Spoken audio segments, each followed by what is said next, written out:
ดีครับผมนะครับวันนี้ก็พบกันอีกแล้วนะครับกับ CUD Exhaust Thailand นะครับวันนี้นะครับเราจะพาไปดูรีวิวนะครับติดตั้งท่อสูบงานดัดกับ Mazda นะครับ BD 50 Pro นะเครื่อง 2.2 นะครับอันนี้เป็นเกียร์ออโต้นะครับลูกค้ามาติดตั้งท่อใหม่ยกเส้นนะครับ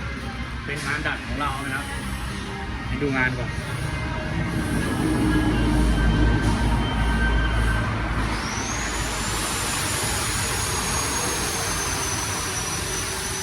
หม้อพักสูตรออโต้นะครับ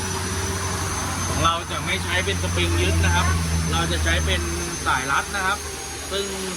ง่ายในการถอดเปลี่ยนเซอร์วิสนะครับแล้วก็สามารถล็อกแน่นนะครับเพื่อไม่ให้ปลายท่อนะครับหมุนนะครับเวลาติดตั้งปลายท่อนี้จะไม่หมุนนะครับเดี๋ยวเราเอาลงมาฟังเสียงกันนะครับ